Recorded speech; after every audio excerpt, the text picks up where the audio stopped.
Welcome back, everyone. I'm the Depressed Dior, and this is Arkham Horror, the card game, doing the Scarlet Keys. Um, so I did forget to mention something in the previous video. There was a mistake I made in, I can't remember which one it was. It was in Marrakesh. It was the Dead Heat, I think. Yeah, it was the Dead Heat. At the end of Ursula's final turn, I should have done a skill check. That being said, if I had gotten the tablet, which would have killed a civilian, I would have opted to take the damage instead. So it would not have changed the result of the final thing. If I had chosen to let a civilian die, then I would have gotten far less experience. Anyway, so with all that said and done, let's go ahead and dive into Alexandria. From the moment you step off the train at Alexandria, your hackles are raised, dark clouds gather over the city, and waves crash ominously against the Mediterranean coastline. But the brewing storm is not what worries you, it's your tale. It started with just a few of them, local authorities you suspect, or at least what that seems to be their cover. They could be Foundation agents keeping tabs on you to ensure you remain on task, or coterie operatives looking to take out a potential threat. You navigate your way through the streets toward the Windsor Hotel, where you have a room booked for the night, but everywhere you turn, you spot more of them. You begin to formulate a plan just in case. Perhaps you can confront one by surprise, interrogate them, learn what they are after, but your thoughts are interrupted when a group of them beat you to the punch. Welcome to Alexandria, agents. Yes, we know who you are, one of them says. But to your surprise, he raises his hands and shows that he bears no weapons. Now that you are closer, you can easily spot the telltale scarlet trappings among their persons, ties, cufflinks, and the like. Don't worry, we come in peace. One of our number wishes to speak with you. We have a problem in Alexandria that perhaps you can help with. You scoff incredulous at the audacity of such a request. You have no intention of walking into the beast's trap. I understand why you're wary, the agent says, but I think you will find this agreement to your liking. If you come seeking the beast, believe it or not, our goals are aligned. This invitation comes from one much wiser and far less dangerous, I assure you. Come, we have much to discuss. You consider your options, but trap or no trap, you can't pass up an opportunity to speak with a high-ranking member of the coterie. Information is your best weapon right now, and no matter what, this can only help to inform you. You agree to follow, but keep an eye on your escorts just in case. To your surprise, the agents lead you by way of a horse-drawn carriage to the Bourse, the stock exchange building in the heart of the city. You follow your escorts through a bustling crowd wearing the finest finest clothes, up several flights of stairs, and through a locked office door on the top floor of the exchange. Immediately, you realize this must be no ordinary stock exchange or a coterie hideout, but a coterie hideout of some kind. The office on the other side is an enormous suite adorned with a surprising number of ancient relics and Eurocentric art, including a rather large portrait of a knight wearing a suit of scarlet-plated armor. Check the time. If it's 20 or more, I believe we're at like 21 right now. We're at 23 right now. So we go to intro 3. Sorry about that. All right, intro. I'm going to lock this. There we go. All right, intro 3. Upon entering, you are greeted by your host, an elderly man of English or perhaps French descent, wearing an elegant brown coat over an outfit of outdated red formal wear. Finally, you're here. He motions for you to sit. Though his hair is graying and thin, his face wrinkled with long lines of worry, he seems surprisingly spry and large in stature. He rests his hand on a polished silver cane, but doesn't seem to need it to walk. If you didn't know any better, you would think him to be younger than he lets on. I suppose you have many questions. First, introductions are in order. I have gone by several names in my long tenure, but you may simply call me the Claret Knight, as others do. I know why you are here. You come seeking that which we have guarded for many centuries, but even were I inclined to hand it over, which I am not, you are too late. He gestures toward a nearby armoire, which has been torn nearly to shreds. Its door dangles from its hinges, and inside it is empty and dark. The light of Pharos has been our charge in Alexandria for countless years. We have protected it from those who would use it to harm rather than guide humanity. But I'm afraid it has been stolen, and as such, until we can recover it, we are at war. The beast you suspect out loud? Indeed, the knight confirms. And before you ask, yes, that creature is counted among the members of our esteemed organization. You wonder aloud why two members of the coterie might be in conflict instead of working together. Yes, well, I fought tooth and nail to prevent it from joining our ranks, if you'll pardon the pun, he says grimly. The truth is, I despise the beast. Its methods are unsavory. It draws too much unwanted attention. His eyes, deep and blue as a dark ocean, meet with yours as he emphasizes his point. You remind your host that time is of the essence and ask where this is leading. Of course, he obliges. Surely we agree that we cannot let this implement remain in the hands of such a monster. It would be safer here, under lock and key, where it has been for countless generations. As its protector, I must do everything in my power to recover it. As such, I have summoned you here to strike a bargain. He nods to one of his agents, who shows you a map of the city. Marked in several spots are buildings circled in red.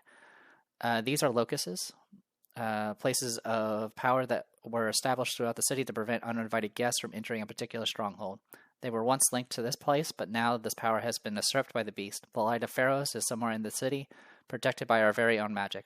If we can destroy each locust and enter the beast's lair, we could take back the artifact and retain it here, where it belongs. In return, I'll tell you what you wish to know about our organization, and you will have prevented catastrophe from befalling this fair city, which has seen more than enough calamity already. What do you say? Can we rely upon you to make the right choice? We'll go ahead and do very well, we accept, because as always, we're going trusting. Intro 6. You agreed to help the Light of Pharaohs. Record the cell made a deal with the Claret at night. Boy, our boss is going to be pissed at us.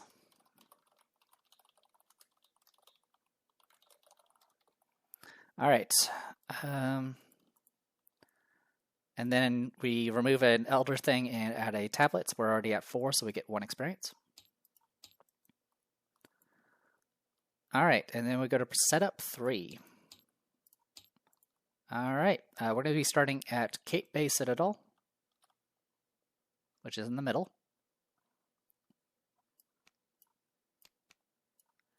Cape Bay Citadel, one of the most important historical strongholds along the Mediterranean. The citadel was built on the site of the ancient and famed Lighthouse of Alexandria. Alright, we will place this.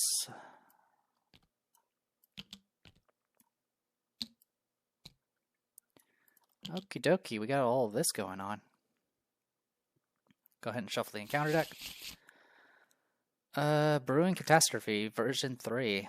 There's only one agenda. In your pursuit of Alexandria's key, you are on the trail of the beast in a cowl of crimson, a coterie member so dangerous and chaotic even the rest of the coterie fears its wrath. Its bloody rampage has sent the entire city into a state of terror. While there are no other key locuses in play, Catacombs of Kamel Shakafa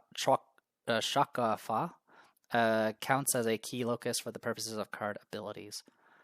And then there's only one act. Rabbits Who Run, version 3. Somewhere in the city, the beast dwells in its lair, sending its devotees to the streets to spill blood and kidnap victims to feast upon. If you are to stop this bloodbath, you'll have to first destroy the key locuses scattered around the city, which protects the beast's lair. Only then can you retrieve the key it has stolen and drive the beast from Alexandria.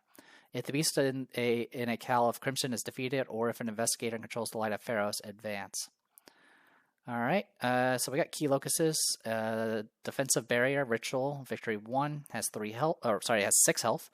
You may attack key locus as if it were an enemy with 4 fight. As an action, you can spend a clue to deal 2 damage to a key locus. If a key locus is defeated, add it to the victory display. There are 4 locuses. The beast in a cowl of crimson, wolf in sheep's clothing, 3 fight, 4 evade, 10 health. Humanoid coterie elite. After you fail a skill test while at the beast in cowl crimson's location, if it is ready, it shifts each of its attached keys, which I'll talk about in a bit. The thing in the cowl growls. Its voice is low and guttural. Is it even human? Victory 1 hits for 2 and 2. Alright, so Light of Pharaohs. The stable side is play a card from your hand at -3 cost, then flip this key to its unstable side. Which is really nice about this is shifts are a lightning bolt ability, so this is essentially not only play a card at a cheaper cost, but as a fast. Let's see. Light of Pharaohs, Coral Prism, File 38N31. Subject class yellow. Subject is a crystalline container filled with rippling liquid of unknown origin. Key emits sapphire light and is warm to the touch. And then liquid cannot be allowed to leak from the container. In an event of catastrophic containment failure, alert Foundation operatives at once. And then the unstable side is each investigator must discard 2 non-weakness cards at random from their hand. And that's it.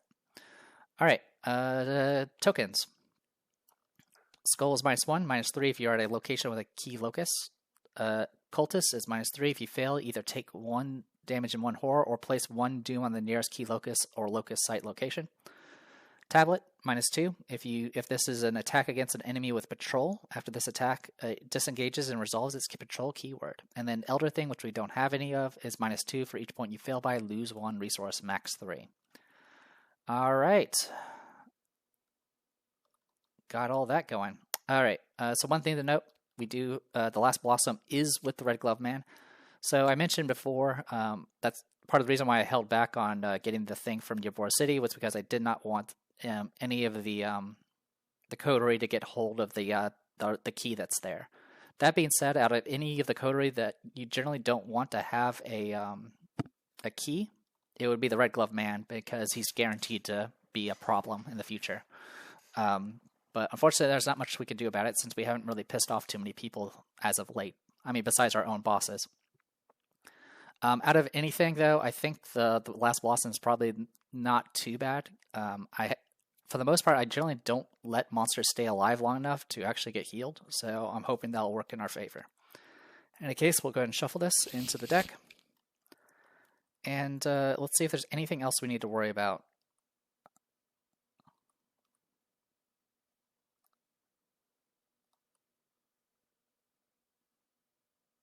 There is nothing else we need to worry about. So I've never done this one, much less version 3, so we'll see how this goes. Let me put a break here. All right, let's get going.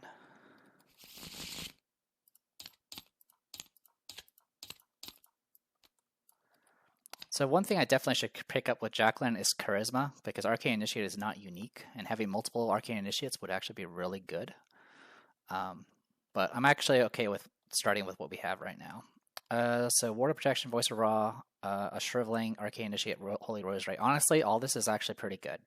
I think I'm going to keep it.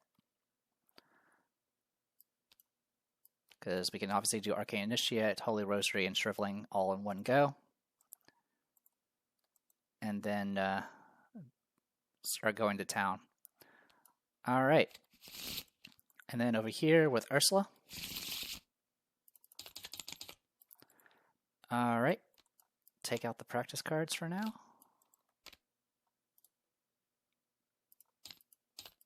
Perfect. We definitely want the gold pocket watch right now.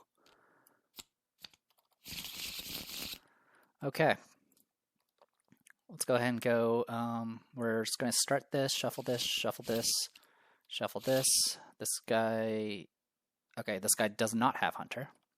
I have fought the regular gut version, the one that usually spawns with the rest of the coterie members, and he wasn't too bad. But this guy, I mean, he only has 3 fights, so that's the good news. As long as you don't auto-fail it. Okay. So 3 clues will kill this guy, but it's also 3 actions. So get to look forward to that. All right, let's go ahead and flip our current location. 3 shroud, 2 clues. After you fail a skill test while investigating this, you cannot discover clues or expose concealed mini cards at the Citadel for the remainder of the round. Noted. Okay. So let's start with Ursula. I'm going to go ahead and fast out a Cryptic Research. I was about to say, man, double segment of Onyxes. All right. I really, really want that Pathfinder, but I think if I want to guarantee get some things here. Actually, we can make it work. We can make this work. Okay. So I'm going to spend 2 resources to get out Pocket Watch. I'm going to spend 3 to go ahead and get out the Pathfinder. I'm going to go ahead and investigate this location. We'll go 4 to 3 and then commit a perception to go 6 to 3.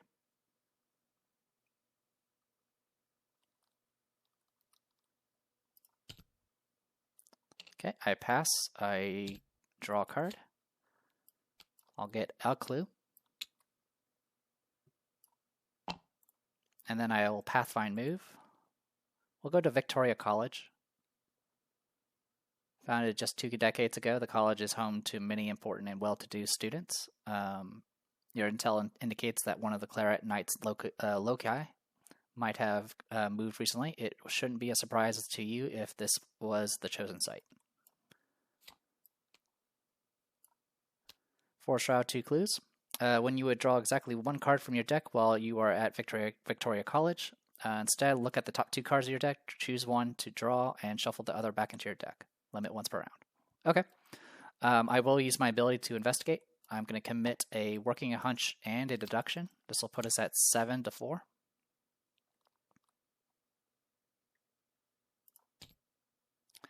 It's -3, so I pass exactly, thanks to working, hunch, and deduction. I will get 2 clues here.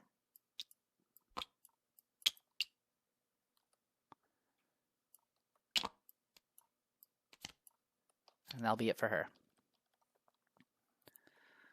All right. Jacqueline. So with the pocket watch, we can skip the first Mythos phase, which means I can spend some time kind of getting set up here. So I'll do Arcane Initiate. I will take the Horror. I'll go ahead and search top 3. I will take a Breath of the Sleeper.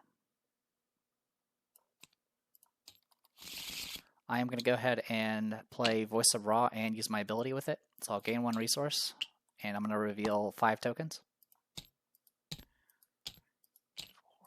4, 5. Okay, so 2 symbols. So I do get 4 resources for that.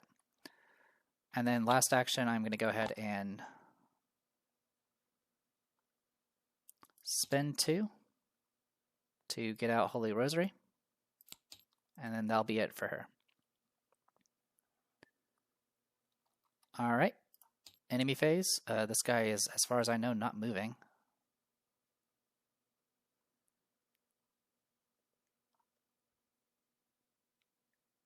The way to the catacombs is hidden. You cannot enter the catacombs unless it is the only key of Locus in play. The necropolis is home to several prominent dead. It is also the lair of something far more terrifying. So we can't get access to him until we get this taken care of.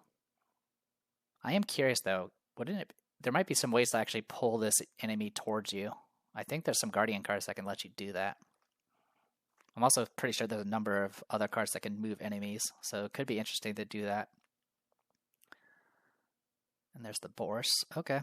It did say we start at, it's a bit late to check now, but yes, I do start at the Citadel. Okay, upkeep. I'll shuffle the deck just in case I forgot. Okay. And then for Victoria College, when you would draw a card, exactly 1 card, I will be able to look at the top 2 and pick 1. So I'm going to go ahead and just hit upkeep and then take the top card. And thankfully, I'm going to pick the other card. All right. Then it goes to Mythos. I'm going to go ahead and remove this from the game to skip it. And we're good to go. All right.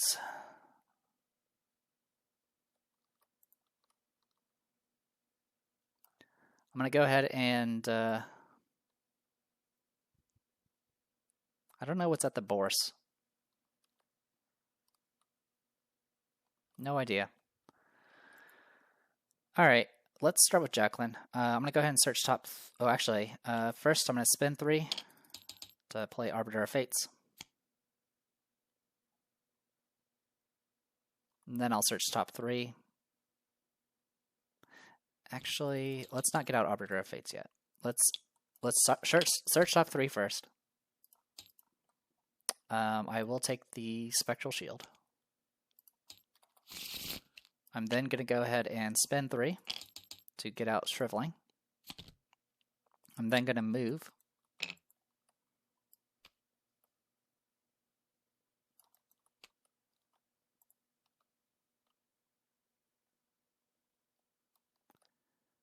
I do kind of want to stay nearby, so I'll go down here. Windsor Palace Hotel. Established along the coast, the Windsor Palace is one of the finest hotels in the city, serving its elite. If there is anywhere coterie and envoys might be hiding, this is it. According to your intel, it's also the hiding place of one of the Claret's Knight's supposed loci. 2 Shroud, 2 Clues. While you're at the Windsor Palace Hotel, if there's a key locus here, increase the cost of each item or ally asset in play by 1. If there is none, you reduce the cost of each item or ally asset by 1. Okay. So definitely not playing anything else this round. Is it just it's items and allies? So actually, it's not even that big of a deal. I only have the only items I have left is the canes. All right, I am going to go ahead and use my ability and do a shriveling. This will put us at 8 to 4. Okay, I'll take the -1 so I don't hurt myself and do 2 damage to this thing.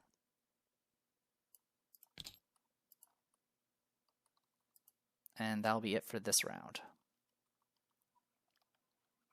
Or not this round, but for her. As for Ursula, I'm going to go ahead and spend 3 clues and destroy this thing.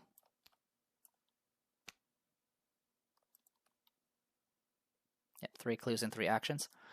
Then I'm going to go ahead and Pathfind move over to the Bourse Commercial Center. The Bourse is the site of Alexandria Stock Exchange, cementing the city as a major economic center for Egypt. It is a bustling place during the day, with many carriages and automobiles parked nearby at all hours, dozens of people entering and exiting. 4 Shroud, 2 Clues. Action Investigate. If you succeed, instead of discovering clues, gain 4 resources. You may reduce this difficulty by 2. If you do, gain 2 fewer resources if you succeed. I actually would like to do that. So I'm going to go ahead and do an Investigate action off my ability. I will reduce the difficulty by 2, so I'll be going 4 to 2. I passed just barely, so I get 2 resources. I'm going to go ahead and use one of those resources to get out a segment of Onyx. Okay. Enemy phase, nothing going on there.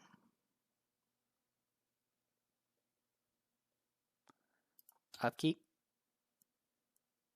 I'll shuffle this again just in case I forgot. Engage the soul. Stupor. Okay, that's going to be a problem. Okay.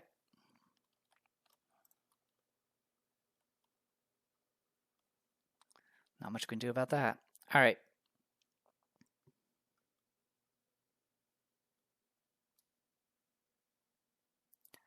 Let's go ahead and go to Mythos. I'll shuffle this one more time and then draw. Red Glove Man. Fast whenever you draw a non-weakness encounter card. Cancel all that card's effects and discard it, then take 1 horror. So I could use that to kill this thing.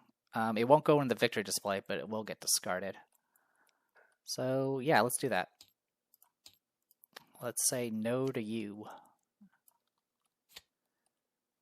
Alright, over here. Acolyte. Any empty location. We'll put you over here. Okay. Investigation phase. I'm going to start with Ursula, but as a lightning bolt, I'll have Jacqueline go ahead and do her thing. You can take this Voice of Ra. Alright. I'm going to go ahead and spend 3 to get out Grim Memoir. And then we're going to Pathfind move from here down to here and use our ability to investigate. I'll use a Grim Memoir to go 6 to 2. We pass, we get to draw a card. Get a clue. I'm going to go ahead and use that clue to do 2 damage to this guy.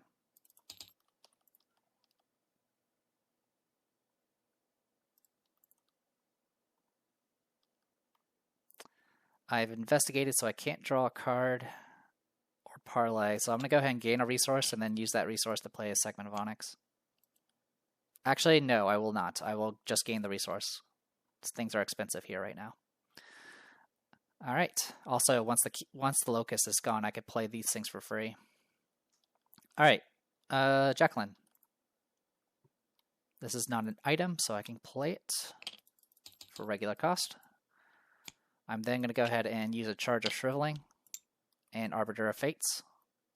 It's just going to be 6-4. And yeah, we'll just go 6-4.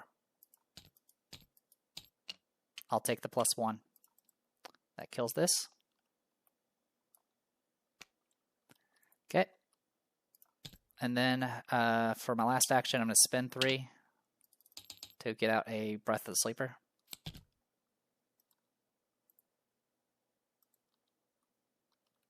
And then that'll be it. Any phase not going to do anything. Upkeep. Give me a moment. Was just confirming that I did my investigation, which I did. Or not my investigation, but my shuffling. I did. Survey the area. Perfect. We're 3 of 14, thanks to the Acolyte over there. Swift Retreat. If there are no Coterie enemies in play, Swift Retreat gains Surge. Otherwise, find the nearest Coterie enemy and test Will Agility 3. If you fail, the enemy attacks you. If you fail and that enemy is not in the shadows, resolve its concealed keyword if able. Okay, well, we do have a Coterie member there. And I will go ahead and go 6-3 with the Eye of Ravens. And I'll use Arbiter of Fates with this. Okay, I'll take the +1 and pass. Because I definitely don't want to get punched for 2 and 2. Beyond the Pale. Test here. Okay, I do a willpower check. I'm 3-3 for this. Yep, just 3-3. If you fail, either take 1 damage, 1 horror, or place 1 doom on the nearest key locus or locus site location.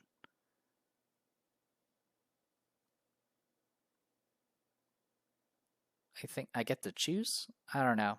Well, I failed, so I'm going to take 1 horror, and then I'll take 1 damage, 1 horror, because I don't want to put any doom down. Okay. Investigation phase. I'm going to start with Jacqueline.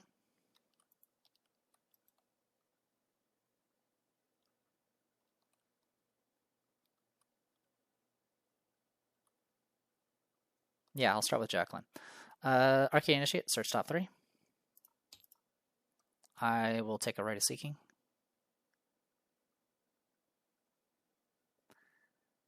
Yeah, I'll take the Rite of Seeking. Why not? I will spend 1 to fast out a Spectral Shield. And then I'm going to move. Get engaged by you. I will attack with Breath of the Sleeper, 6-3.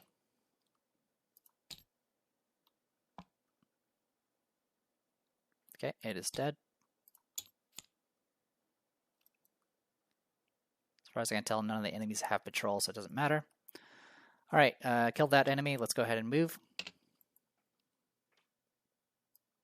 We'll go to the Corniche, or how should you pronounce it. Waves crash against the road that runs along Alexandria's coast. Spilling water into the streets, a hub of activity. Many streets intersect with the Corniche along its lengthy route, perhaps the perfect hiding place for a key locus. 2 shroud, 2 clues. After it is successfully investigated, increase the difficulty of each other test performed at this location by 2. Okay. Alright then, let's go ahead and go to Ursula. So this location, since there's no locus here, allies and items now can be played for 1 less, so I will play both Onyxes for free. Get Pinned to the Queen out.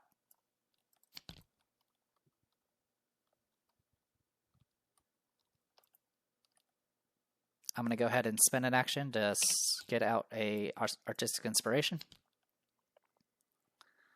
And I'm going to go ahead and just gain 2 resources. And then, before I do anything else, I'll do Pin to the Queen. I will grab a clue from this location. And then I'm going to Pathfind up to this location, use my ability with this. Use a Grim Memoir. We'll go 6-3. We pass. We don't get to draw a card, though.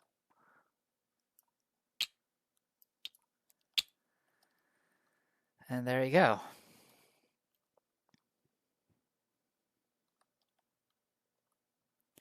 And that's everybody.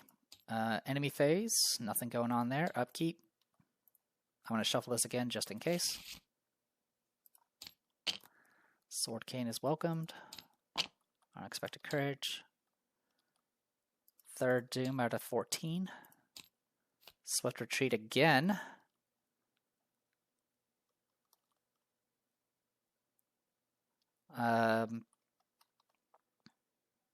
Don't really have any good options here. I could commit some stuff, but I think I'm just going to do Arbiter of Fates and hope. So 2 to 3. I will take the Elder Sign and pass just barely. Thank God. Alright, over here. Scarlet Beast. Alert Hunter retaliate. Scarlet Beast gets +2 fight and -2 evade while it is at a location. A creature of crimson, fueled by blood and instinct. It snarls and eyes you as one might a delicious meal. You don't say.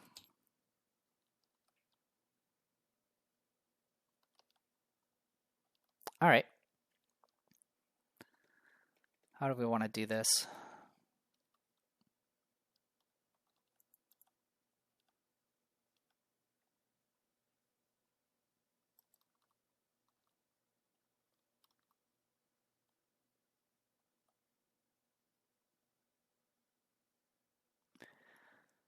Alright, I'm going to start with Jacqueline.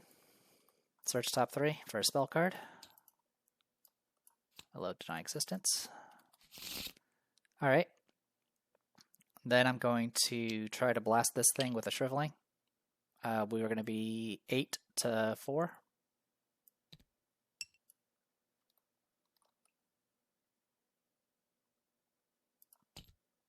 That is a pass. I will take 1 horror, which will get soaked. And deals 2 damage here. Then I'm going to do it again. This time I'll use my ability.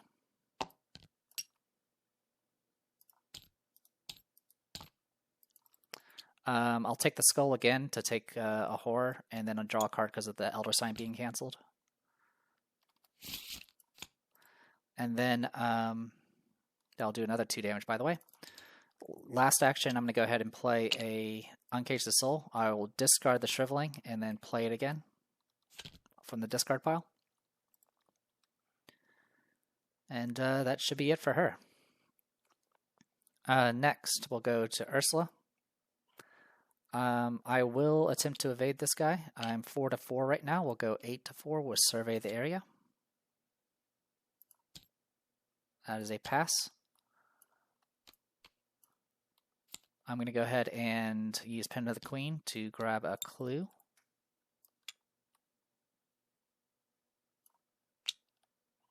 I'm going to Pathfind move up to here and use my ability to investigate. I will use a Grim Memoir, go 6 to 2. Draw a card, get a clue.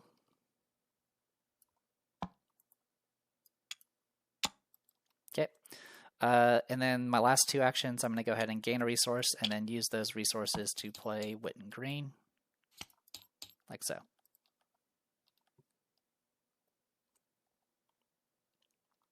Alright. Enemy phase, nothing going on there. It's going to ready it during the upkeep. Okay, well, she's got all her weaknesses now. Mythos, 4th Doom out of 14. Coterie Assassin.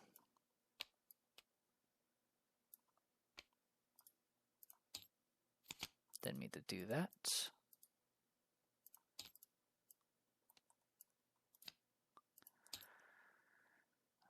Letter B.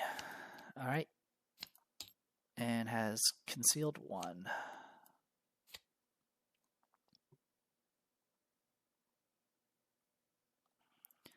Alright. We'll put 1 here and 1 back here. I'm thinking of maybe trying to ignore this guy. Also, now that there's actually other Coterie enemies on the field, I can actually use this to get punched by the assassin rather than the beast, which will be nice. Also, Scarlet Beast is a Coterie monster. Who'd have thought? Kind of a questionable pet to have.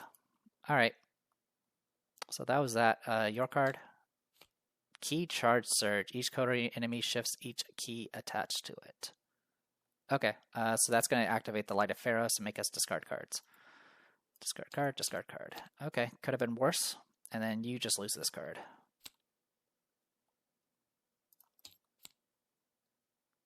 Oh, it also surges. My vision blurred as they manipulated the tool with some demonic purpose.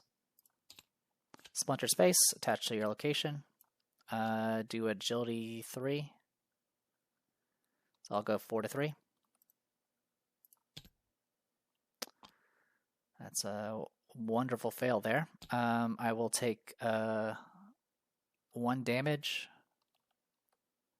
And then I'll take a damage and horror here from the cultist effect. Alright. Let's go ahead and get going. Investigation phase.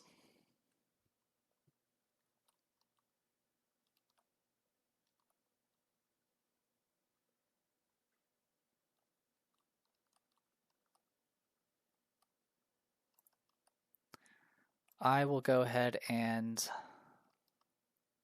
pop the Pinta of the Queen.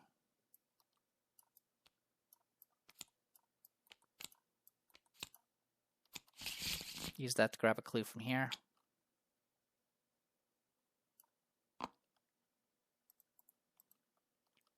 And then I'm going to spend an action and a clue to kill this. Then I'm going to Pathfind move down. Zanet El Setat. This busy crowded marketplace is known for its twisting streets, bustling shops, and grisly past. You can't help but dart your eyes between the many alleys and hiding places along these narrow streets as you search for the key locus tucked away here. 3 Shroud, 2 clues. When you fight an enemy while at this location, you must either spend an action or increase the enemy's fight by 2 for this attack. Alright, I will go ahead and do Wit and Green, search top 9. I'll take the red clock. I'm also going to go ahead and investigate, since I haven't done that yet with my ability. I'll use Grim Memoir. 7 to 3. We pass, we get to draw a card. Get this clue. I'm going to go ahead and gain a resource and then spend those resources to get red clock out.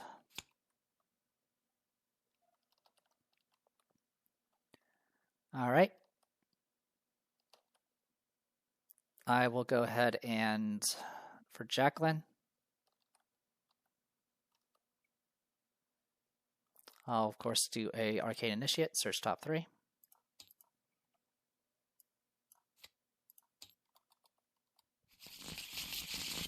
I'm going to go ahead and move down.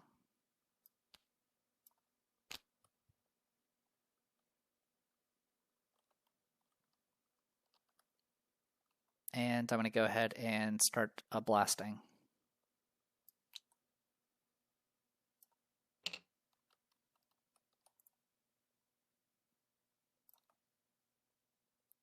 Yeah, I'll go ahead and just be blasting. That's fine. Shriveling, Arbiter of Fates, 8 to whatever. This is not classified. Oh, as for an enemy with 4 fights. So technically it'll be 8 to 6.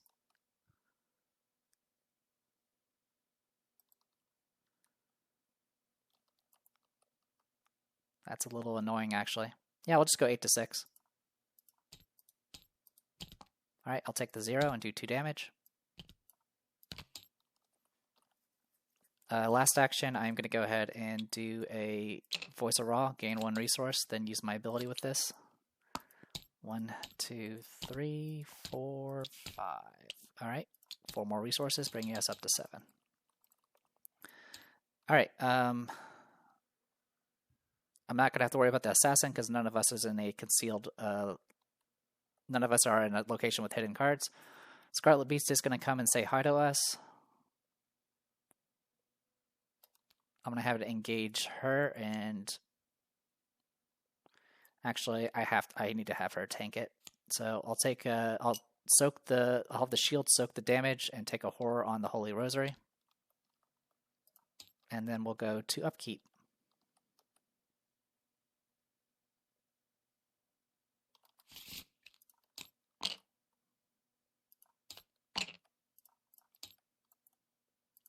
5th Doom out of 14. Compulsion. Okay, so this is the one that makes us do bad things if we draw things. I might use Arbiter of Fates for it just to try to avoid it as much as I can. Alright, and then for you, Acolyte. We'll put you up there. We might just ignore you. So we've gone through about half our Doom clock. And we're almost to the point where we can reach this location. And then we have to duke it out against this guy. Alright, let's go ahead and start with Jacqueline. At the start of our turn, I will go ahead and... actually...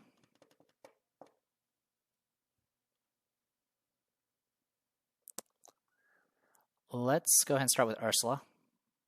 I'll place this. I'm going to spend 2 actions to spend 2 clues. Also, I'm going to put the Call of the Unknown where... I'll put it over here. Yeah, I'm going to have to put it over there. Alright, so I'm going to spend 2 actions and 2 clues to do 4 damage to this thing. Alright, so now we can get access to that place. I'm going to go ahead and Pathfind move up to here, and then do an Investigate action off of that to go 8 to 3. We're good. And then I'm going to move back.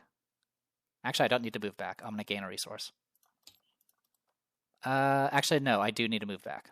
I need to move back because if I stay there, I'll take damage. And she's already getting pretty haggard. Okay, Jacqueline. Let's go ahead and, at the start of our turn, I'm going to go ahead and do Compulsion. And do Arbiter of Fates. Okay. I'm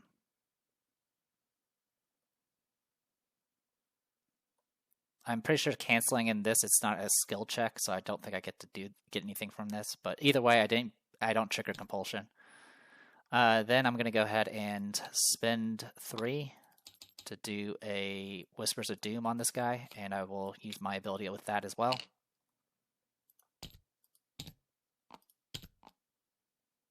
By the way, I was 6 to 4 for this. I do pass with a 0, killing it instantly since it's not elite. I'm going to go ahead and do Arcane Initiate to search top 3. I will happily take a Shrivelin. Alright, and then we're going to move in.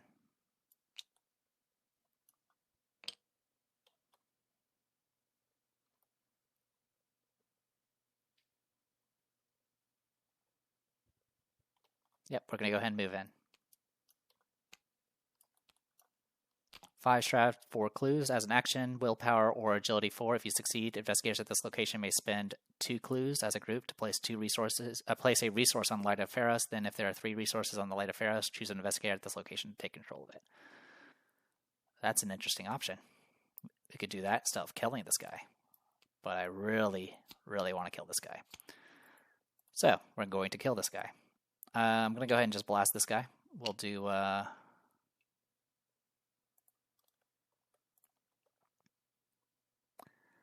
let's do Breath of the Sleeper.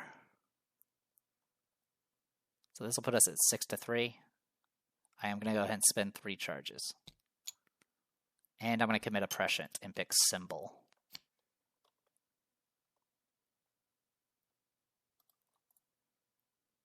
One, 2, 3, 4. Okay. Tablet is only -2. This thing does not have Patrol. So I don't need to worry about that part. So I'll pick Tablet. I do pass by quite a bit. Yeah, that put me at 5 to 3. So I do pass. I'm going to do 3 damage to this guy. And since I resolved a symbol, I'm going to go ahead and grab this. To be honest, I think I actually kind of want the Ward of Protection. I'm going to take the Ward of Protection. I was thinking about doing the other thing, the do more damage by screaming at them, but I think this option's better. Enemy phase, I'm going to get hit for 2 and 2. I'm going to take 2 damage, soak the horror, and take 1 horror. Okay. Then it goes to upkeep.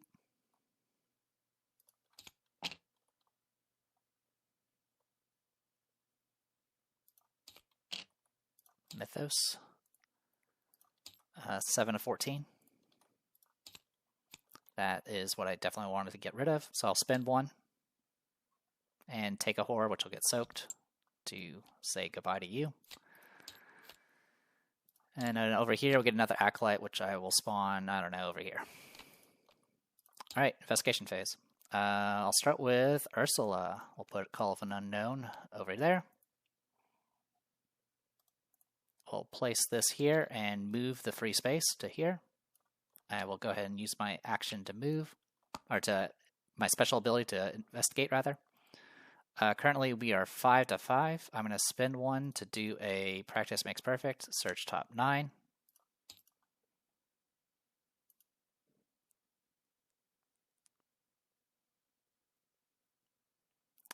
I will pick a deduction.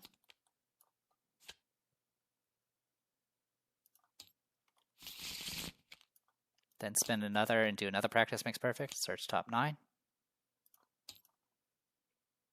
I will pick a perception. This puts us at 8 to 5. Good luck. We pass. We get to get 2 clues and draw a card. And these both go into my hand because the practice makes perfect.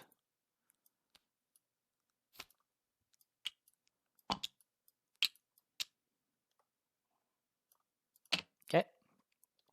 Then I'm going to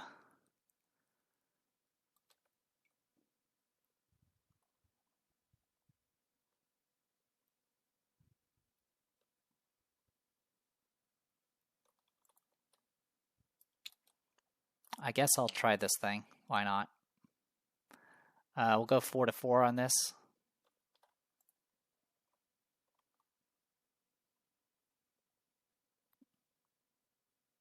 Actually, I'll go 6 to 4 with this. No, I'll go 4 to 4. Actually, no, I'm not going to do any of that. I'm just going to gain resources because it's too risky. I'll take damage if I fail with the cultist. So I'll gain a bunch of resources and just hang out here for this round. Meanwhile, Jacqueline, I'm going to go ahead and do Arbiter of Fates for the compulsion. Okay, I will take a non-symbol and be good to go. Arcane Initiate, search top 3. I will happily take that Deny Existence level 5. Okay, and then I'm going to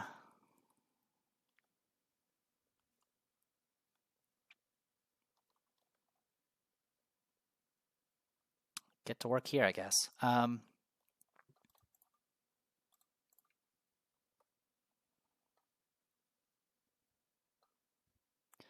Let's go ahead and fast out a Sword Cane, which will do 1 damage to this guy, and then I will go ahead and try to evade him, going 6 to 4. We'll use our ability with it.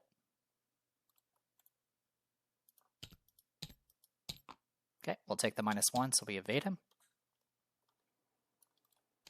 Oh, since I successfully investigated, that's resolved. Alright.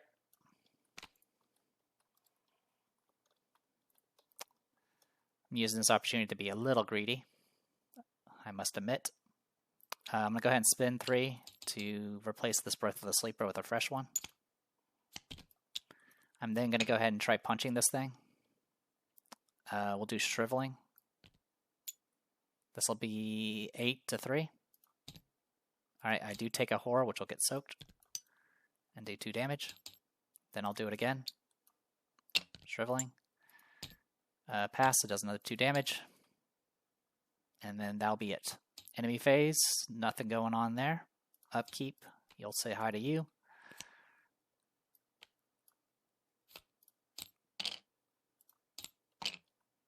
Mythos, 9 of 14.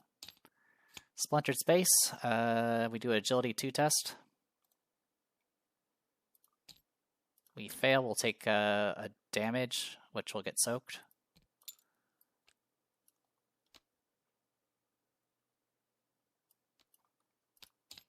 Compulsion, that's slightly annoying. Alright, investigation phase, I'm going to start with Ursula. We have to resolve compulsion first. I do have to spend my first 2 actions doing this. We also will place this to get another action. I'm then going to go ahead and investigate. So I'm going to commit a deduction and a plan of action. No, I'll do perception. So it'll be 8 to 5 here. I am going to go ahead and do Arbiter of Fates. Just in case, we'll take the 0, so we pass. We'll get both clues here.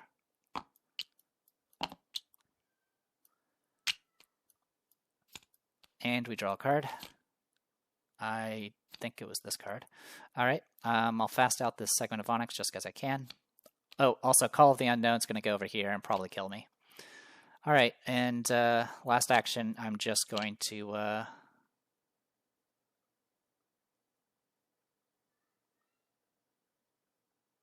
let me take a step back. I did mess up. Okay, so when I failed the Splintered Space, that was me failing a check on this location, as same location as the Beast Cal Crimson. So what I'm going to go ahead and do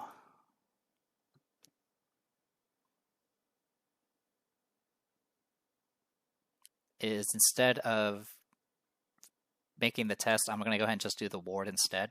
I'll still end up soaking something because of the horror for it, but that'll make it so I don't take the check at all, so I don't trigger the Light of Pharaohs.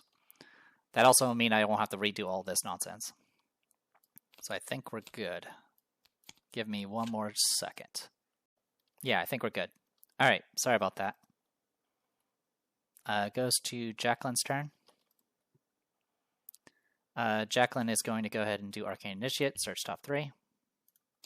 Oh, sorry. First, I'm going to do I'm going to go ahead and do Compulsion.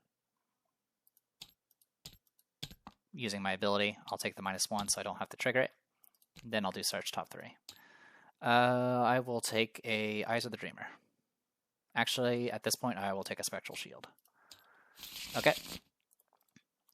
Now I'm going to go ahead and try to punch this thing. I'm going to use 3 charges of Breath of the Sleeper. This will put us at 6 to 3.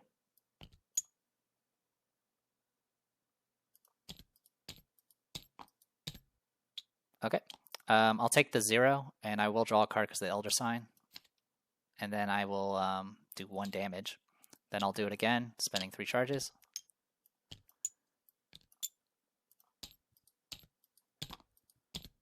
I will take the 0, I'll draw a card because of the Elder Sign, and that will finish this guy off.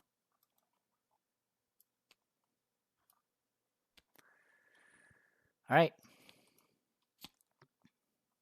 Den of Evil. If the investigators defeat the beast in a Cal Crimson, the beast lets out a sinister growl and retreats, leaving a trail of Icarus blood in its wake. You can pursue it, but your prize lies deeper in the catacombs, and besides, you worry how dangerous such a creature might become when cornered. In either case, check the campaign log. We did make a deal with the Claret Knight, so we will be going to Resolution 5.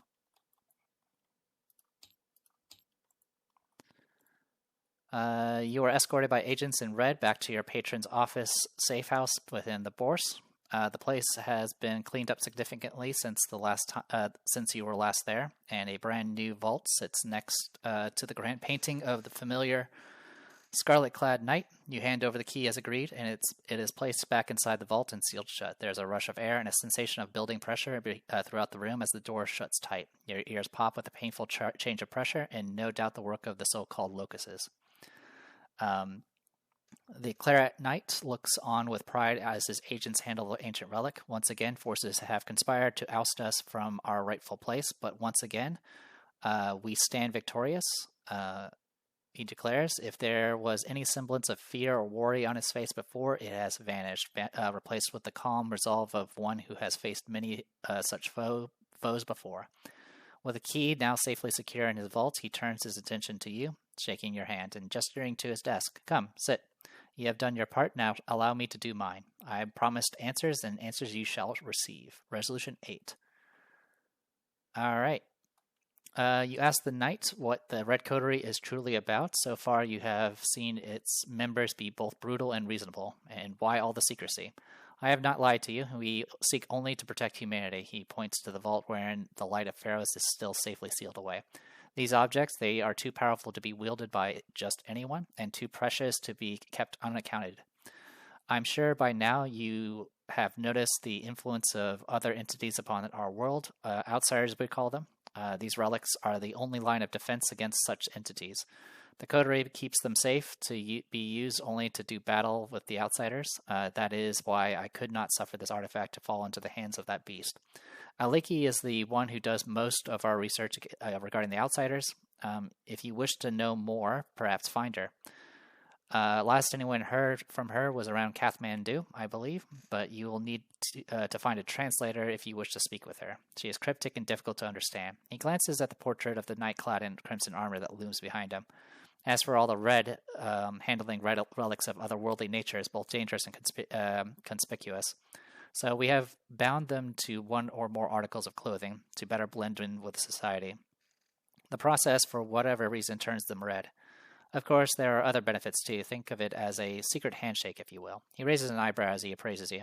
We have in the past inducted new members into our ranks, should they prove themselves both trustworthy and capable, as you have. Perhaps one day, you shall bear red upon your person as well. Now I believe I have filled my end of this bargain. I once again thank you for your aid. My people will compensate your travel expenses. With that, the conversation comes to a friendly, if abrupt end. We get victory X. We get a total of 6 victory. Go us. Yeah, there's 1 victory location and then 5 enemies. There might have been some victory monsters in here, but hard to say. Doesn't look like it, actually. Nope, just a lot of coterie. I'm definitely very happy that I upgraded the awards to the level 5 version. Being able to just take out a guy, keep it from spawning, is definitely very powerful. Okie dokie. So yeah, victory 6. So Jacqueline's going to get 7 because of the great work, bringing her up to 8. And then Ursula's going to get 8 because she has Karen's Opal, bringing her up to 9. Obviously, we got that extra 1 in the beginning because we tried to get another tablet that we couldn't get. All right. I do appreciate all the extra information here, talking about Aliki, who's apparently at Kathmandu. So he's all the way down there. Cell aided the knight. I'm pretty sure our boss will not be happy about that. And then we actually add another guy to the list.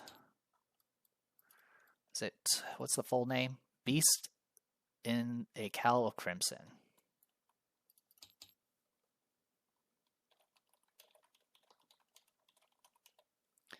Alright, I'll go ahead and take him out right now. Just so you can see what he's like. He's not as bad as the regular form is not as bad. Humanoid Coterie Elite does still hit for 2 and 2, victory 0. He doesn't spawn on top of you. He spawns on a location farthest from you. After you fail a skill test, yeah, he'll still do the same stuff as if you fail a skill test near him. Leaving a trail of destruction, he's 3 fight, 4 evade hunter. But doesn't have any keys, so he's just going to be a pest. Okay. And then the Cleric Knight is the bearer of the Light of Pharaohs. Update the campaign log accordingly.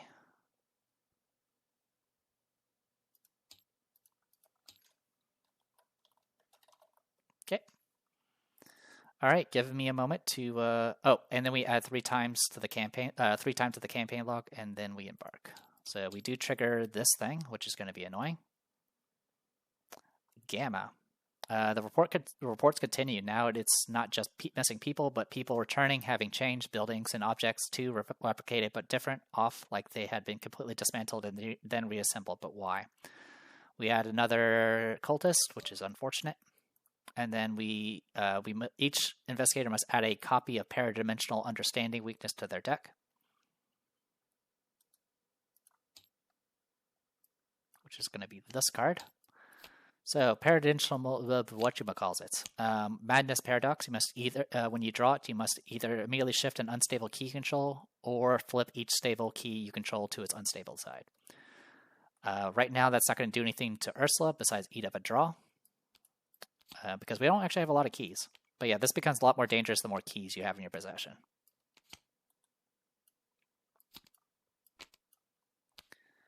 All right. Thankfully, Stupor wasn't too bad this time around. You technically can win this without any clues whatsoever, but obviously the clues make things go a lot faster. And we had about 5 rounds left. We did stop. It would have been a lot short. We would have had a lot less time if we had let that Wizard of the Order spawn. At that point, it would have dropped down to about 2 or 3 rounds left. And that's not including any of the mysterious chantings that can also shorten our time. So even though it does look like we were kind of in control, we were actually pretty close to running out the clock, just simply because bad things could have started happening to us. And also, eventually, I was going to start running out of cards because as we failed test, it was just going to start making us discard cards. The Board of Protection was definitely a must because I definitely needed that deduction just so I can get that Catacombs cleared out. Otherwise, I would have had to evade again if I wanted to get the victory there. For Jacqueline, it's not as big of a deal because I could just reverse the discards and become draw cards instead. Obviously, I was prepared to get some healing from the beast just in case, but thankfully I didn't need to. This went pretty well. I have definitely no complaints about that. So I'm just going to check to make sure I added the cards I said I was going to add. I did. Okay, give me a moment to spin XP. All right, 8 experience. So for Jacqueline, I'm going to go ahead and replace one of my Prescience with Guts. Prescient is nice, but I find myself not needing it as much as I would like. It has been useful. Like I've been recalling the, what do you call it? The thing of murder voice thing, Whispers of Doom. Recalling that has been really, really good. But the big thing about this campaign, unfortunately, is the difficulty levels are very, very high, especially with those cultists being like anywhere from 3 to 5. So level 2 Guts will just help me kind of shore that up quite a bit and get me some card draw. This will cost me 3 experience because of down the rabbit holes penalty. I'm also going to go ahead and pick up Charisma for the reason I mentioned earlier, so I can have multiple Arcane Initiates out at the same time. That'll cost 4. So far I've spent 7 experience. And then first Shriveling going from level 3 to level 5 is going to cost 0. Mainly because of Arcane Researches. It technically also eats up a use of Down the Rabbit Hole, even though it's not going to be used. And then the remaining Shriveling is going to just cost 1 experience, because it costs 2 to upgrade, and I have Down the Rabbit Hole. So my total XP was 3, 7, 8 exactly. Obviously, Upgrade Shriveling does hurt a lot more when you draw symbols, but it also packs a higher punch and has +3 for its accuracy, which is all the things I could possibly want from this. This goes here. I am missing... Oh, there it is, Spectral Shield. Okay, that's 8 experience exactly. Alright, next. Ursula, there was definitely a lot of directions I can go. But the thing I'm most concerned about is that Stupor card. So I am going to go ahead and replace one of my Unexpected Courages with level 4 Logical Reasoning. Obviously, the level 0 would be preferable, but since I can't just buy a level 0 card, this is going to be what I have to get. So this will... what Logical Reasoning does is, for each clue you have, to a maximum of 3, either heal 2 horror from an investigator's location, or discard a tarot card from your location. Actually, there might be one other option. Let me check. Okay, new plan. So there is a neutral card that does heal horror. It's a 3 experience, 3 cost event. Commits for 2 willpower, called Moment of Respite. It's a spirit card. Play only if there are no enemies at your location. You heal 3 horror and draw 1 card. So it's cheaper experience-wise. It does cost more money-wise, but I don't have to also rely on clues or any of that nonsense. So that is 3 experience, and that since that frees up an experience for me, I'm going to go ahead and upgrade my magnifying glass to level 1, so it costs cheaper now. That'll be helpful for the future. I'm also going to go ahead and replace my Working a Hunch with a Cryptic Research, so I have my second one finally. and then I'm going to go ahead and replace the remaining unexpected courage with survey the area. So that should bring us up to, I think, 8 practice cards now. I think that's the amount we have.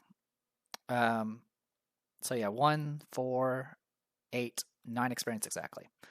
So that puts us in a pretty good spot. I was tempted to replace my medical student because at this point, I don't really have the charisma slot for it. I mean, to be honest, charisma might be something I should pick up, but we'll see. But I'm so concerned about stupor. Unless we can get that flower back. If we get the flower back, I'll be more open to getting rid of the medical student, but there's no guarantee we'll get it back. So real quick, yeah, our cryptic research is going to put us in a good spot. Hopefully they'll make things a little bit even. As you can see off to the side, I do have I have my future plans of upgrading perceptions, and possibly deductions if I can get the XP for it. But yeah, overall, I'm really happy about how this went. As always, I'm a big fan of the Golden Pocket Watch. If you could start with it, it's just so strong if you can start with it, simply because it just ensures that nothing happens for at least 2 rounds. Anyway, so with all that said and done, we will go ahead and switch this as a location we have finished. All right, so at this point, we now have 3 cultist tokens, and we're going to get moving. So our plan for this is we need to get to Ybor City, and the route we're going to take for that is we're going to go to Rome.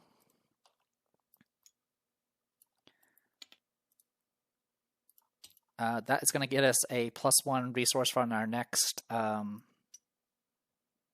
scenario. So we have that, and hopefully this time we'll remember. So that's 1 time block, 2 time blocks for London. Go to Bermuda, which will get us an extra card for the next scenario. So that is 1, 2, 3. And then I'm going to go to Ybor City. And we'll see what that does. Ybor City. It's a good thing the locals here are fairly welcoming and don't seem to mind you asking directions, because abandoned cigar factory doesn't exactly narrow things down. The bustling Ybor City district near Tampa is home to many such factories built and run by thousands of immigrants from all over. If you had to check each and every factory, you'd be here all week. Luckily, you have a lead just north of the bay, a quiet run-down building with an adjoining boarded-up warehouse. If you didn't know the truth, you'd think it was nothing more than an out-of-date factory from the 80s, probably filled with nothing more than dust and rats. But if you've learned anything in your travels, it's to never trust the evidence of your eyes. You cautiously approach the main entrance and attempt to open it. As you suspected, it does not budge. If this is truly a coterie sanctum, it'll be harder than that to get inside. There's no easy way in through the 3rd-story windows. So you circle around the side of the warehouse, spotting a large metal door, likely used for loading goods or unloading supplies. As there's no handle or lever, you decide to knock. A moment later, a gruff voice responds from the other side. Passphrase. So real quick, I'm just going to verify I did this correctly. So I went 1, 2, 3, 4.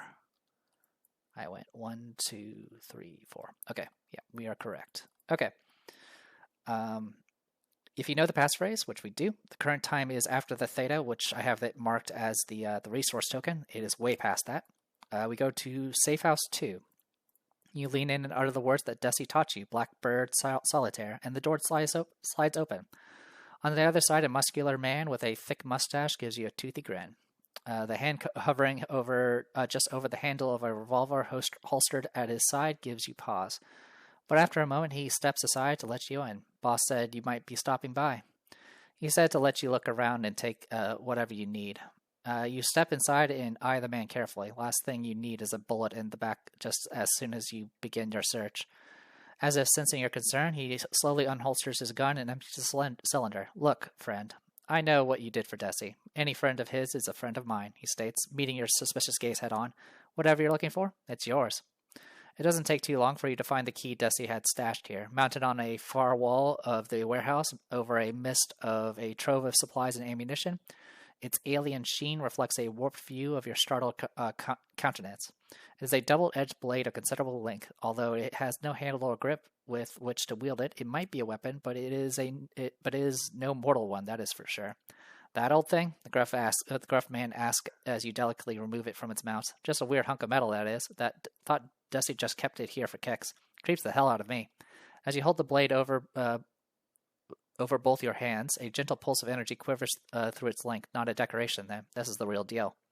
You also sift through some of Dusty's records and intel while you are here. Not much that you don't already know. But it looks like he's been keeping tabs on a few of his cohorts. There are more than a few clandestine photographs of a woman carrying a parasol over her shoulder. In the clearest of these, the woman is giving the camera a knowing smirk. She knew Dusty was on to her. On the back, in sloppy handwriting, black ink reads, "You're in too deep this time, Sue." You browse a bit more, but you aren't going to find much else here. Dusty's operation is quite a bit different from Coteries' stated goals, it seems. Perhaps there is more to them than the Foundation believes. Or it is just another front. Doesn't matter. You have what you came for. Choose an investigator to be the bearer of the mirroring blade. Update the campaign log accordingly. This can be blah, blah, blah, blah, blah. All right. I'm going to go ahead and give this to Jacqueline.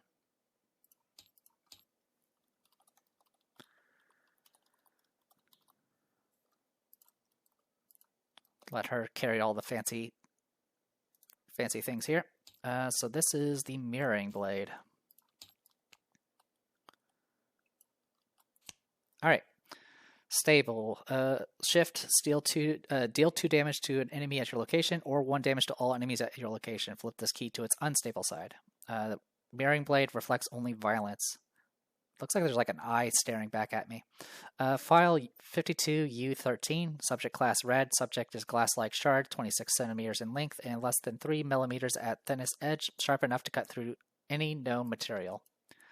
Different for each individual who perceives reflection. No known explanation for this discrepancy.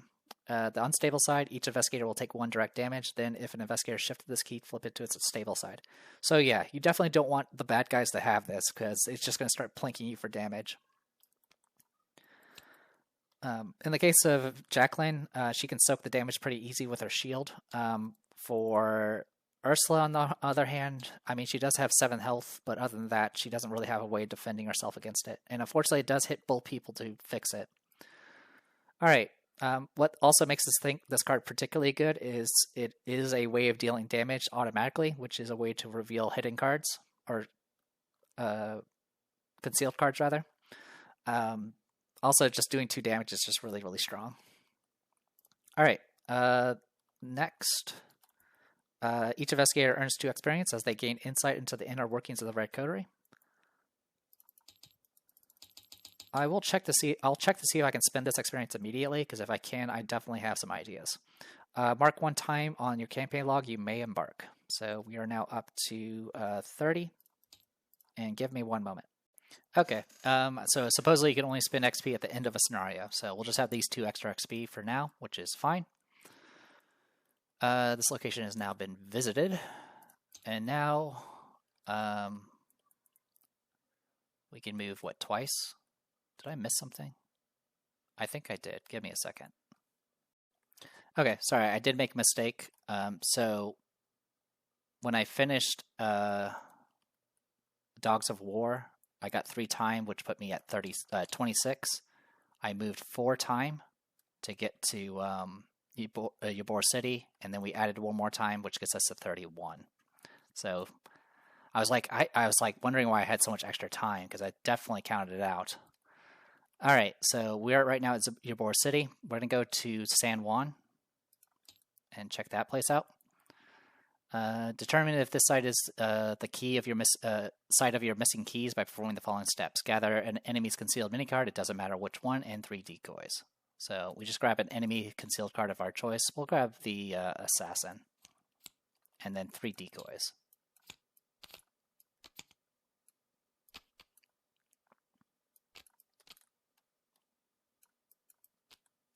Okay.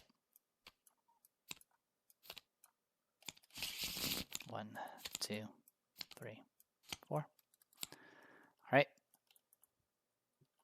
Gather, which is 3 week. If the wrong leads is recording your campaign log, gather 1 fear decoy for each tally mark. If there are 3 tally marks, just skip straight to Ruses and Reclamation 2. We don't have any of that, so we just go straight to this. Flip the Gather Concealed cards face down and shuffle them. Choose one at random. If it's a decoy, we didn't find anything. So I didn't. The last time I did this, I literally had to go to all 4 locations, so I'm not expecting much here. Oh, wow. You know what? I'll consider this karma, balancing out my previous run. That is crazy. Yeah. I'm very happy about that. All right. Let's see. If it's the enemy's concealed mini card, skip to Ruses or Reclamation 2. You finally narrow down your quarry and find their safe house. Before rushing in, you lay low and wait for the right time to strike. With the element of surprise on your side, you tell your approach to your foe. Mark 1 time in your campaign log, then read the following section that pertains to your situation, then you may embark. All right, good thing I checked that. Let's see, hold on a second, just going to verify here. I went 1, 2, 3, 4, 5. Okay, I should have moved, and then we're going to mark 1 time.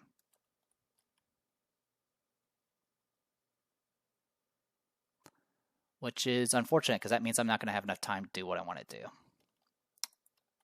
Yep, that means I'm not going to be able to do I'm not going to be able to do one more scenario. That is unfortunate. I didn't realize you actually mark a time for this thing. And I went to San Juan first. Well, it doesn't matter. Even if I had tried a different route, I wouldn't be able to do anything with it.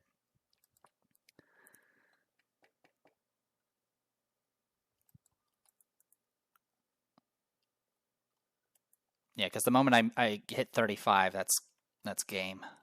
I mean, the good news is that means I get to carry over the bonuses I have to the final scenario. I was hoping to do one more, but it looks like we're not going to make it. All right. So we'll go ahead and read the following log. If the Red Glove Man stole the key with a foe as enigmatic and potentially dangerous as the Red Glove Man, perhaps it is best to avoid confrontation altogether. You wait until you spot him leaving the sanctum and then start picking the lock of the same entrance, only to your surprise, he has left it unlocked. You can also almost imagine his blank stare from the shadows, mocking your every move. Does he know you're here? Why steal from you only to hand the stolen objects back to you on a silver platter? In the end, you decide it is best to not look a gift horse in the mouth. After all, you're not about to waste this opportunity. You grab the stolen relic and make your escape, wondering all the while the true motivations of the mysterious man. Update the keys. You have now such that the stolen return to their original bearer. So it does have to go to the original bearer, which is going to be Jacqueline. I kind of wanted it to go to Ursula, but that is fine. So Last Blossom is now back in your possession. So now we have a way of healing again, which is great. And more importantly, the Red Glove Man doesn't have a key anymore. We do get 1 experience and 1 additional experience for each tally mark on wrong leads. So if you do screw up and get it on the last one, you still get 4 XP, which is kind of useful. But as far as I know, you can't spend XP, so it is what it is. All right, well, I don't have much time, so all these places I don't need to worry about anymore. I'll make a note that this is current location.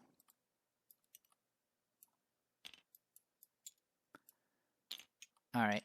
Yeah, I was hoping to do Buenos Aires. I completely forgot that if you do find it, it is a it does eat up a time. But the fact that we got it, I mean, to be honest, I wasn't expecting to actually get the key. So it is what it is. But yeah, that means unfortunately, yeah, I can get to Buenos Aires, but I don't think I can actually do the scenario. I'll check real quick though. Okay. So yeah, as you can see, the clock gets pretty tight. So I'm assuming, yeah, I think it's a cost to actually move. So you have to pay the cost before you do the move. So unfortunately, I can't get to Buenos Aires in time. That was my bad. Like I said, if I hadn't actually succeeded in finding the guy, I would have been okay with just moving through. If I hadn't gotten it on my first go, I at least would have noticed that I add time to this, and I would have probably opted to not search anymore. But yeah, it is what it is. So I do have 2 time left, so I go ahead and move from here down to Rio de Janeiro, because I've never been here before, and see what that's about. All right. As your ship puts into port of Rio de Janeiro, you see a massive hollow statue under construction at Corvado Mountain, overlooking the city. The statue is vaguely humanoid, its arms spread wide in welcome, or is it a warning? Just going to check one thing real quick. Yeah, 40. It is one of the ones dossiers I've already read. All right. If the cell met Dr. Erewhon, which it does not, so we're just going to go straight to Theory of Annihilation 4. All right. After some searching, you find Dr. Erewhon in the Belmont Copacabana seated at a table covered in sketches and academic clutter. After introducing yourself, you ask around about her research. Oh, I see. You're here to mock me, she says, closing a worn survey journal. You tell her you aren't, and after some coaxing, she opens up to you. I am actually glad you missed my lecture. It was an utter disaster. I was laughed out of the auditorium when I tried to present. Someone called me a cryptozoologist. You tell her that there are worse insults. That may be. Dr. Erewhon adjusts her large round spectacles. But for my courier, it is a death knell. She turns to a beautifully detailed sketch of a bird roosting in a palm tree. I presented what I am calling the theory of annihilation, the world devouring itself. Not just itself, but the memory of itself, the fact of its very existence. She takes a sip of strong, dark coffee. Several years ago, I surveyed the Amazon with a half-dozen other well-known academics. We observed dozens of distinct species of macaw and named each after a stone. Turquoise, amethyst, obsidian, the like. But now, she turns to several empty pages. There is no trace or record of any of them. My colleagues tell me I made up the turquoise macaw and the others. There's no trace of them in their habitat either, and the sketches have disappeared as well. You assure Dr. Erewhon that she is not mad and share what little you can about the disappearances. Thank you, says Dr. Erewhon. I am glad we met. I was beginning to think that this was all in my head. She gives you her business card with the address of a university in Australia written on the back. I will be in Perth to continue my survey and my next lecture. Perhaps I will see you there. In your campaign log, recorded the cell met Dr. Erewhon, and we get 1 experience point. Which, unfortunately, as far as I know, I can't spend. I really feel like you should be able to, though. Met Dr. Erewhon.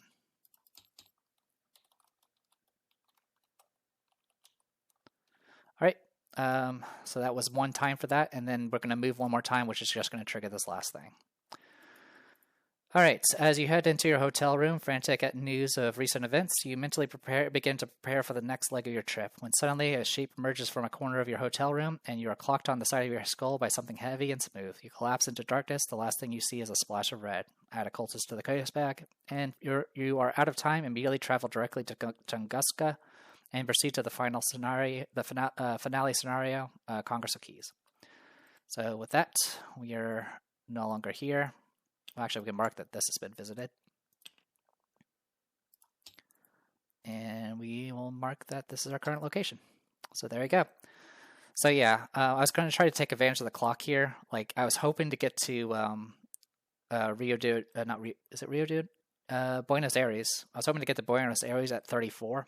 And I believe the scenario for would have like +2 or 3 time as the result, which would just let me not only trigger the last time block, but essentially get extra time out of it.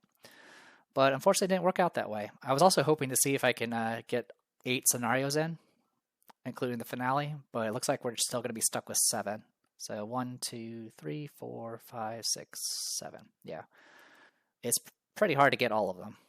I mean, I don't think it's even possible to get all of them, because it requires way too much stuff for you to do. And if you succeed on the, I think in theory it's possible, but you have to like purposely do poorly on certain scenarios so you don't eat up as much time. Because usually the balancing effect of beating a scenario is usually you eat up more time. All right. In any cases, we'll be going to the Congress of Keys, where we will figure out what exactly happens to us. We'll see. In any case, I'm going to, between videos, I'll check to see if there's anything else about the experience I have. If I can spin it, great. If not, it's not the end of the world. Besides some frustrations with dealings in the dark, even that one's not that bad, because honestly, you losing the race is not the end of the world. You can always beat up the guy and just take it. Yeah, like I said, I actually really enjoy these scenarios. Some of them are kind of simple and some of them are kind of short, especially if you have a lot of ways of doing compression. It is difficult as far as the high difficulty levels, as well as the very high modifiers for a lot of the tokens. But like I said, it's a lot of fun. There's a lot of interesting stuff you get. It does have a lot of reading, but the reading itself is all kind of useful. It actually, like, it's not. It's like if you read through all the dossiers, you get a lot of good information that can actually help you play, which is more than I can say about the information you get from reading Edge of the Earth type stuff. Anyway, let me go ahead and call it here. I am the Depressed Hero. This was Scarlet Keys. Or sorry, this is Arkham Horror the card game, the Scarlet Keys campaign. We just finished with Dogs of War, and we'll be going to Congress of Keys next time. See ya.